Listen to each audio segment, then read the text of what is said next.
Damascus International Airport preparing to resume operations. What does this signify for Syria's recovery efforts?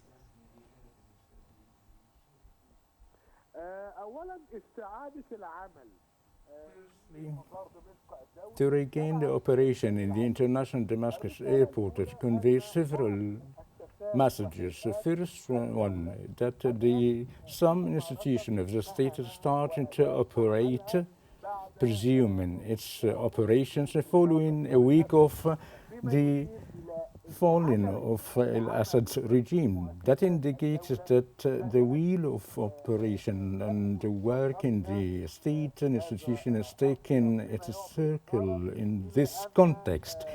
That gives a signal that the state is going forward despite the fall of the regime. And the other thing is the communications or the engagements between Syria and the outside world, as the different relations between Syria and abroad in different geographic areas that give an indication that to engage with the outside world through the flights and reservation are to continue. The third message, that domestically within Syria is heading for stability in the upcoming period, even if there are indications of the internal engagement wouldn't have this path is ready to be in place.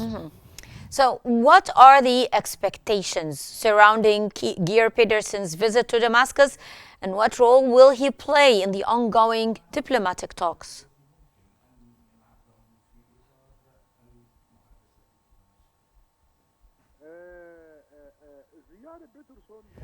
Pedersen's visit to Syria is also conveying different signals as the international community, international organizations, and the United Nations is fully concerned and overwhelmed with the stability in the Middle East and the Arab area and the region, that there are some movements from the United Nations and some other international bodies in a bid to overcome the challenges and problems that Syria is going to face later on, and with the necessity of the consensus between the military forces with regard to peacefully dealing with the different minorities, whether the Alawis, Druze, or the Kurdish inside Syria, and the UN support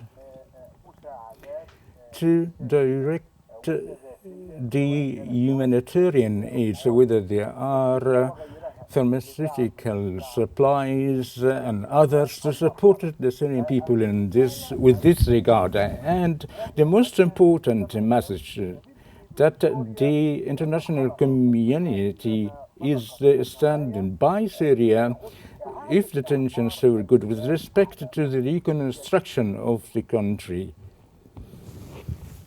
So, sir, how do you assess the joint statement by the foreign ministers of Jordan, Egypt, Saudi Arabia, the United Arab Emirates, Qatar, Iraq, Lebanon, and Bahrain regarding Syria's future?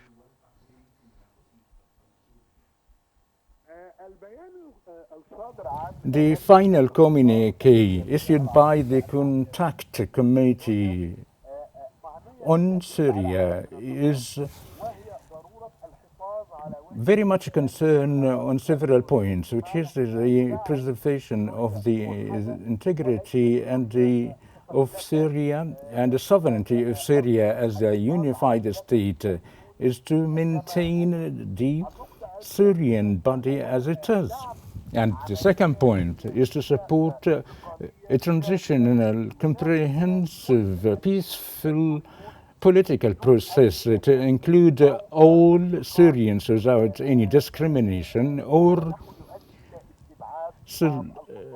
exclusion of some of the factions. That as the Arab countries support all the Syrians in the upcoming Syrian regime. And the following message that is linked, related to not to leave Syria on the hands of the extremist and terrorist groups that are trying taking the advantage of the state of chaos or the new state case into reposition their selves once again. And the Arab countries is rejecting taking the advantage in regional areas such as Israel, as you stated in your question, that would lead to the instability in the region and drifting the side to the challenge that Syria is going to face, which is the Arab countries do not wish to happen. And Egypt, Jordan, Bahrain, Saudi Arabia, Lebanon are going to participate or fully prepared to contribute to reconstruct Syria on new basics.